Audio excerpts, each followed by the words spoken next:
السلام عليكم ورحمة الله تعالى وبركاته. إذا لهان تيمبا دودياش هذا قيمها يقدرين تمضن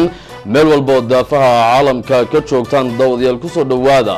وروحي ديجان كاهيو دلك نجسو قاري وهذا وكلا إذن كلا سعتان تلفزيون كعالم بيجي اس تي في وركي جن واحد لسه دورنا وفار عبدي قد بدأ وركم ديجان كي دلك إذن كاهينو وجود دور كرون وحى كميدا xafiiska boordiga doorashooyinka dalkeena Itoobiya ayaa soo gabagabeeyay u diyaar garowga doorashooyinka sanadda 2010 tirsiga taariikhda dalkeena Itoobiya ka dhici doona deegaankeena waa heer gabagaba ah ku dhow dhismayaasha guryo wadareedka ay wakaaladda horumarinta guryaha ee dawladda deegaanka Soomaalida Itoobiya ka wado garabacse warkan idinka hayno dalka kulan ku saabsan xalinta khilaafkii ka dhashay xuduudaha ay wadaagaan labada deegaan ee Soomaalida iyo Oromada ayaa ka dhacay magaalada Dirdaba qodobadan iyo qodobo kale ay idinku daawan doontaan xilli tabinteena wareed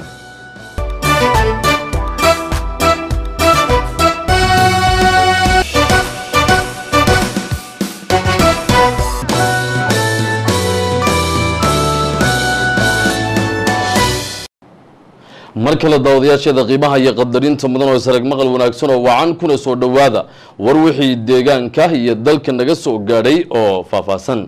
xafiiska boordiga doorashooyinka dalkeena Itoobiya ayaa soo gabagabeeyay u diyaar garowga doorashooyinka sanadda 2010 ka tirsiga taariikhda dalkeena Itoobiya ka dhici doona deegaankeena Cabdiqadar Ismaaciil ayaa faafaynta warkaasi noo eegaya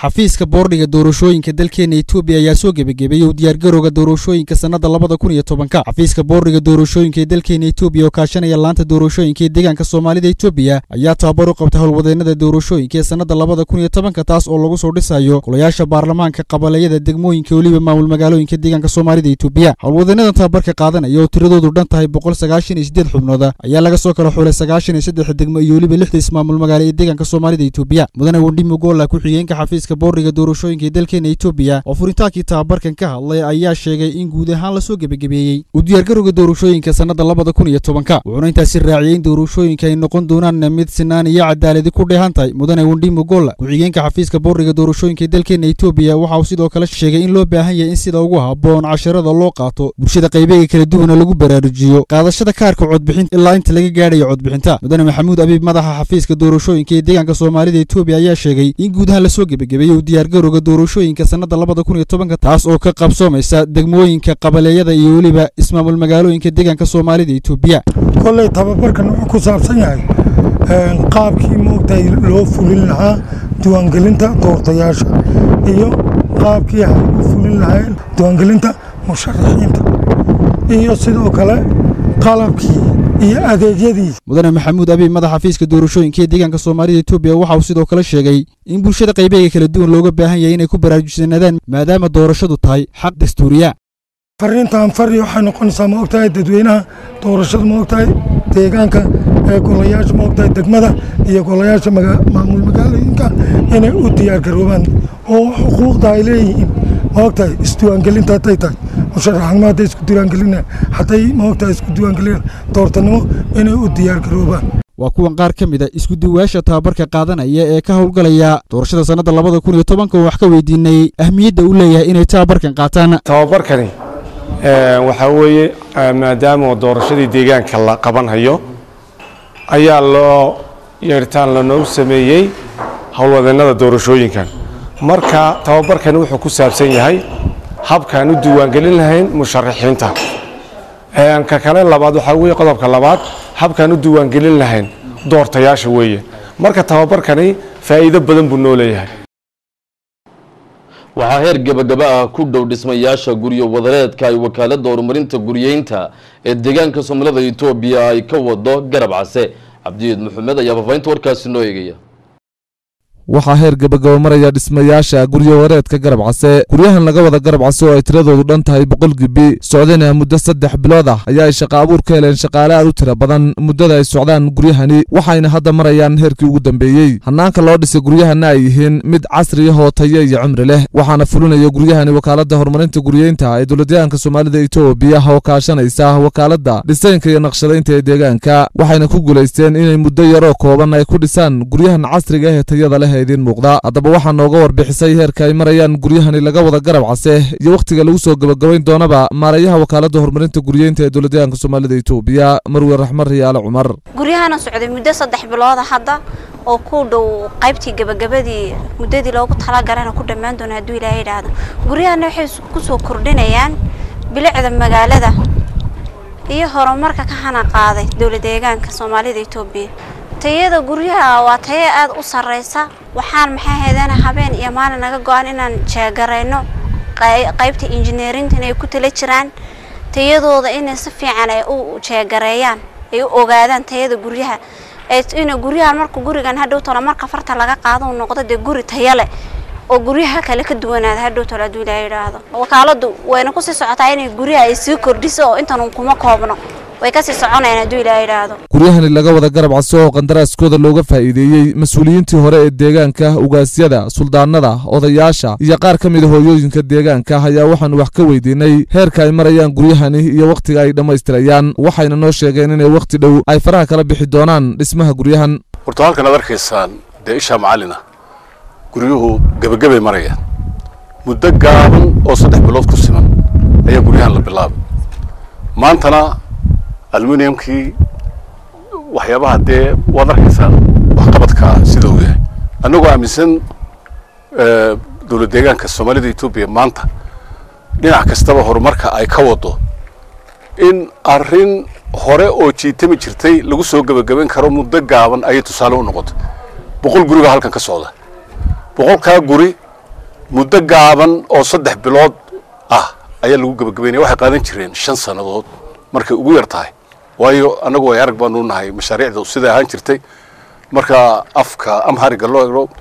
projectku iyo tan kaballo number miisaaniyad markii lama wada siin jirin imika halkan waxa shaqo ka helay dad gaaray ilaa 6000 ayaa ka helay shaqo waxaan ugu bishaarinayaa waad arkaysaan Isha Macalina qofna cadceedu markay soo baxdo 2 saac kuma qarin karo dadka contractors ka qaatay waxa weeyaan oday salaadiintii madaxdii hore waa dad waxa noogu horeysay guryaha dulqabo waxa dhisi kartaa ma aanan aaminsaneyn marka taawanu baranay inaanu wax dhisi karno inaanu hawlaha qaban karno marka bilicna way ku soo kordhiyeen cashirna way bartay gacan ku haynta dawladdu macnaha ay sameynayso magaaladii way fiday marka dhan walba faa'iido ka keenay guryaha umaleyn ma 15 ka badanayo guryo-wadareedyada noocan oo kale ah ayaa waxay magaalada ku soo kordhinayaan koritaan magaalo bilic magaalo waxayna yareynayaan baahida gurilaaneed waxayna qayb ka yihiin dadaalada ay wakaaladda horumarinta guryeyntu ay ka wado deegaanka ayna ku doonayso in shaqaale iyo shicib ay helaan guryo ay ku noolaadaan mas-uuliyiin isugu jiray heer gobol iyo heer degmo ayaa soo kormeeray geedi socodka shaqo ee biyo xidheenka qabalaha Lanqeyrta ee degmada Laasdhankeere daahir cabdinuur ayaa babaynta warkaasi noo eegaya mas-uuliyiinta maamulka gobolka Qoraxay iyo maamulka degmada Laasdhankeere gobolka Qoraxay ayaa kormeer hawleed ku tagay mashruuca biyo xidheenka ee laga fulinayo xirado Faarey qabalaha Lanqeyrta ee ka tirsan degmada Laasdhankeere gobolka Qoraxay haddaba mas-uuliyiintu intay kormeerkoodan hawleed ku guda jireen ayaa waxay mas-uuliyiintu indhaynayeen una kuurgalayeen qaab socodka dhismaha mashruucan biyo xidheenka iyo halka uu marayo dhismihiisu iyadoona waqti xaadirkan uu marayo 95% dhismaha mashruucan biyo xidheenka laguna wado dardar xoogan iyadoona la rabo in lagu soo gabagabeeyo dhismaha mashruucan muddo kooban si ay bulshada uga faa'iideysato beerashada dalagga iyo waliba cabidda dadka iyo dunyada waxaan ugu horeyn kormeerkan hawleed waraysi naga siiyay gudoomiyaha gudoomiyaha gobolka Qoraxay ahna hoggaanka nabadgelyada ee gobolka Qoraxay mudane Maxamed Axmed Nuur iyo gudoomiyaha degmada Laasdhankeere gobolka Qoraxay Cabdiwahaab Cali Nuur dhaamkan wuxuu ka mid yahay mashaariicda degmada Laasdhankeere ee sanadkan 2010 wuxuu ka fuliyaa goobtan oo la yiraahdo magaceeda xirado Faarey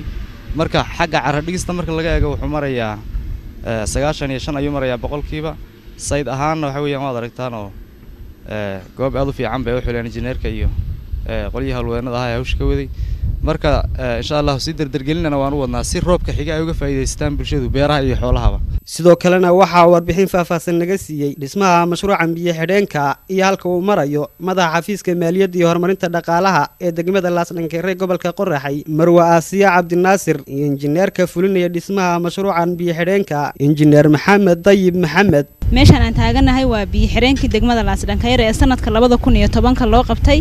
marka goobtii ugu habooneed anagoo guddiga daamka kaga wada tashanayna ayaan goobtan xulnay goobtaani iminka wada rataan shaqadu waxay maraysaa 95% wax yar ayaa u dhiman oo ribraabkii wajahada la saarayo oo kaliya ayaa u dhiman waxaan rajaynaynaa goobtan in looga faa'iideysan doono si wanaagsan mashruucan haddaan taaganahay waa mashruuca biyo xidheenka degmada Laasdharkayn leh kaasoo laga qabtay qabalahan aan taaganahay hadda mashruucani waa mashruuc waxa weeyaan meel fiican oo site selectionkiisa meel fiican aan ka xulanay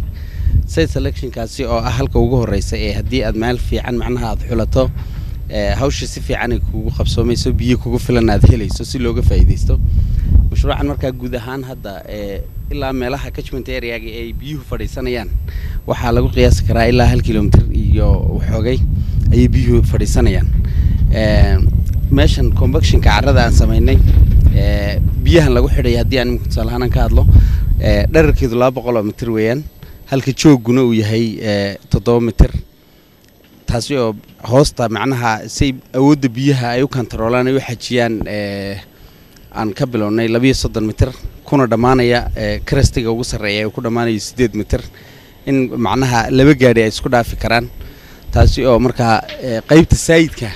dhaan marka la yiraahdo qaybta ugu muhiimsan waa qaybta saayidka haddii ay saayid celinuna lahayn markasta wax dhaawac soo gaadhaya carradii ama dhiskii la dhisay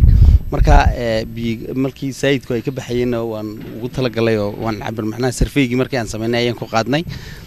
saayidkiina dhinaca shuu ku leeyahay marka guud ahaan markii aan isku soo doobo hadda mashruucan waxa weeyaan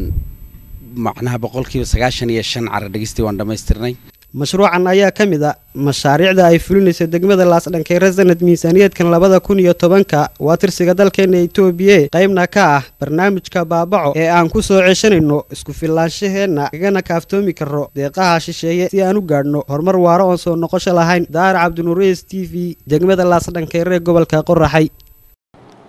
hagaag warkaan idinka hayno dalka kulan ku saabsanaa xalinta khilaafkii ka dhashay xuduudaha ay wadaagaan labada deegaan ee Soomaalida iyo Oromada ayaa ka dhacay magaalada Dirdhaba Ibraahim Cabdi Muuse ayaa faafaynta warkaasi noo eegaya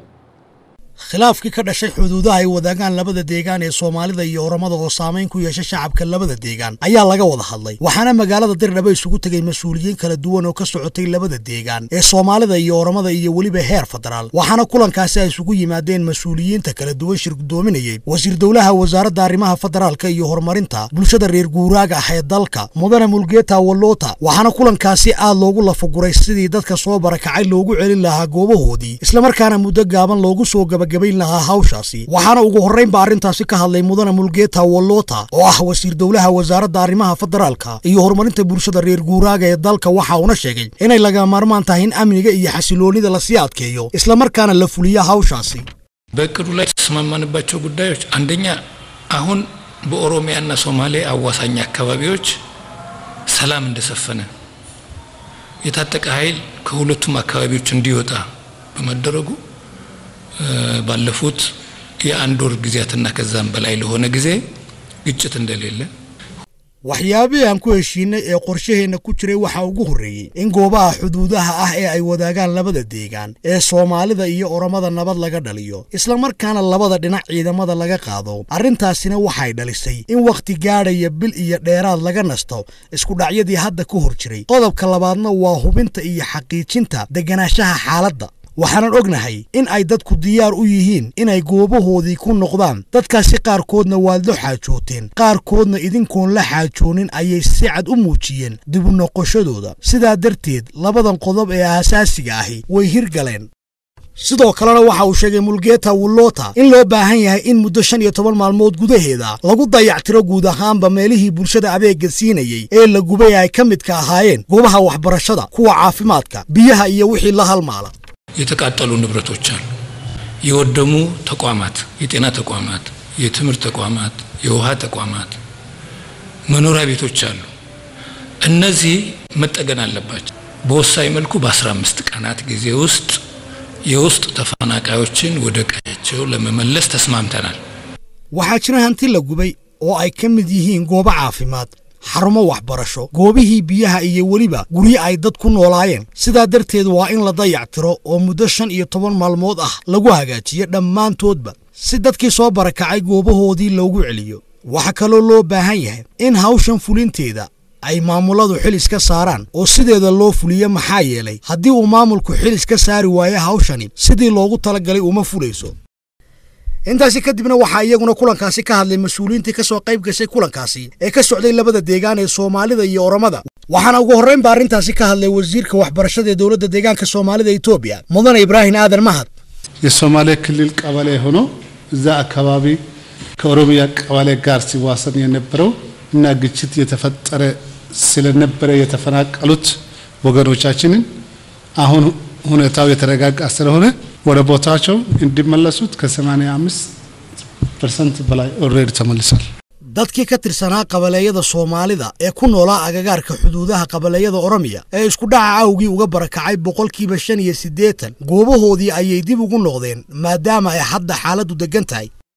geesta kale waxa isaguna kulankaasi ka hadlay mid kamid ah mas'uuliyiintii ka socday deegaanka Oromiya waxa uu sheegay in dadkii soo barakacay ay ku hayaan 12 magaalo oo ay goobahooda ku xanaaneeyaan በኦሮሚያ ክልል በተለያዩ ቦታዎች የከተሙትና በድንኳን ውስጥ ያሉት dadka deegaanka Oromiya ka soo barakacay ee goobaha kala duwan ku nooli waxa ay kala joogaan 12 magaalo halkaasi ayaanu ku haynaa inta hawshooda la xalinayo waqti xaadirkana xaaladoodu way fiican tahay annaguna ka deegaan ahaan waxaanu isla qaadanay in dadkan xal loo helo inta uunan roobku bilaamin hawshana wali waanu wadnaa gabagabadii kulankaasina waxa la isku qaatay in hawshan barakacay ee khilaafka xuduudaha ka dhalatay in si degdeg ah loo xaliyo xubintan ciyaaraha ee warkana xiriirka kubadda cagta Talyaaniga ayaa Lucio Di Baccio si ku meel gaar ah ugu magacaabay tababaraha xulka qaranka Talyaaniga xiriirka qaaradda Yurub ee UEFA ayaa go'aanka madambaysa ka gaaray ganaxa labada kulan ee ciyaaryahan Dani Carvajal Maxamed Deeqamaan ayaa baafinta warkaas inoo eegaya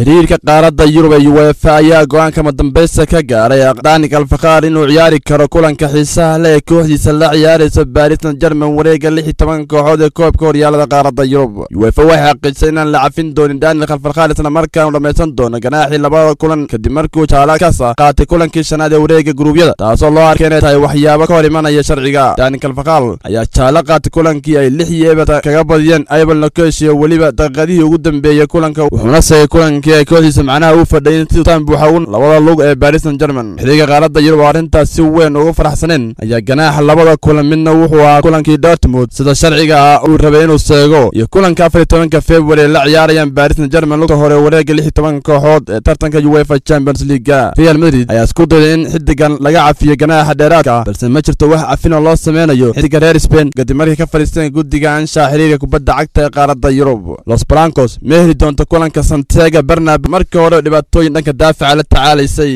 xiriirka kubadda cagta Talyaaniga ayaa xaqiijiyay in Luca Di Baccio uu tababare ku meel gaar ah u noqon doono xulka Talyaaniga kulamada saaxiibtinimo ee bisha soo socota ee March la ciyaarayaan xulalka Argentina iyo England Luca Di Baccio ayaa shaqadiisa joogtada waxay tahay tababaraha xulka juniorka Talyaaniga daadoodu ka hooseysa 22 jirka waxa uu haatan fursad u heli doonaa inuu hogaamiyo xulka qaranka waaweyn lama filaan ma aysan hayn in si ku meel gaar ah loo dalacsiyo Di Baccio iyadoo madaxweyne ku-xigeenka xiriirka kubadda cagta Talyaaniga uu usbuucii hore shaaca ka qaaday in Di Baccio uu si ku meel gaar ah u leelin doono xulka qaranka Azzurri warbixin rasmi ah oo soo dhigay website xiriirka kubadda cagta Talyaaniga ayaa lagu yiri kadib kulan lagu qabtay xarunta xiriirka ee magaalada Rome ay joogeen madaxweynaha xiriirka Roberto Robisini iyo ku-xigeenkiisa Alessandro waxaa la go'aansaday in Luca Di Baccio uu noqdo tababaraha qaranka Talyaaniga labada kulan ee la ciyaarayaan bisha March 13 Manchester laguna la ciyaarayo Argentina iyo England 46 jirkan ayaa in ku dhow 500 kulan waxa uu saftay kooxaha Lazio Monza Foggia Roma Inter Brescia Sul halka uu qaranka Talyaaniga u dheelay 31 jeer oo ay ku jiraan koobkii adduunka 1998 iyo 2002 iyo waliba koobkii qaramada qaaradda Yurub ee 2000 kooxda ku dhawaatoonaysa horyaalka La Liga ee Deportivo La Coruña ayaa xaqiijisay in Seedorf u magacaabeen tababarahooda inta ka dhiman xilli ciyaareedkan haliyey khadka dhexe reer Holland oo 41 sano jir ah ayaa noqonaya tababarihii saddexaad ee Deportivo La Coruña xilli ciyaareedkan kadib markii uu bedelay tababarihii la cayriyay ee Christophe Baralo isagoo bedelay Pepe meel bishii October ee sanadkii la soo dhaafay Brawl ayaa waxa ceyrisay Deportivo isbuucan la soo dhaafay kadib guuldaradii 5 Eberteed ka soo gaaray kooxda Real Sociedad guuldaradaas waxa ay keentay in Deportivo ay soo galaan kaalinta 8aad ee horyaalka La Liga iyagoo booska badbaadada u jira 3 dhibcood Sidef oo sidoo kale u soo ciyaaray kooxaha Ajax AC Milan iyo Real Madrid ayaa waxa loo soo bandhigay inuu maamulo kooxda Deportivo La Coruña inta ka dhiman xilli ciyaareedkan Sidef oo la hadlay warbaahinta ayaa sheegay inuu aad ugu faraxsan yahay inuu ku soo laabto kubadda cagta oo la shaqeynayo koox taariikh weyn leh waana ku faraxsan yahay inuu ka shaqeynayo horyaal wax badan u soo qabtay ciyaaryahan ahaan ugu dambeyntii Atlantic Madrid ayaa rikoor cusub u dhigtay horyaalka heerka koowaad ee dalka Spain La Liga ma aan rikoor ku faraxsan yihiin kooxda Diego Simeone ee hal rikoor loo dhigin xilli ciyaareedka 2013 iyagoo la ilaatan kulan ee ciyaareen horyaalka La Liga xilli ciyaareedkan dhacdadii ugu dambeysay ka caraysay Atlantic Madrid waxay dhacday kulankii ahli Everton ka gaareen kooxda Valencia daafacooda Diego Godin iyo goolhayaha Valencia Nato ayaana kubad kor u wada kacay waxaana Godin uu dhulka ku soo laabtay isagoo 3 ilkood ay ka maqan yihiin halka goolhaya Nato uu ku hungoobay inuu xitaa taabto kubadda garsoorida dhexaadinaya ciyaartan ayaa ka diiday inuu rigooro ku tilmaamo ama xitaa kaar midabku doono ha ahaatee u taago goolhayaha Valencia inkastoo Godin ay ilkaha ka jabeen Atlantic waxa ay kaalinta labaad kaga jiraan horyaalka La Liga waana kooxda kaliya la tartami karta kooxda u sharaxan hanashada horyaalka ee Barcelona kadib guushii ay ka gaareen Valencia taasoo keentay in 9 dhibcood ka dambeeyaan Barcelona isla markaana 9 dhibcood ka horeeyaan Valencia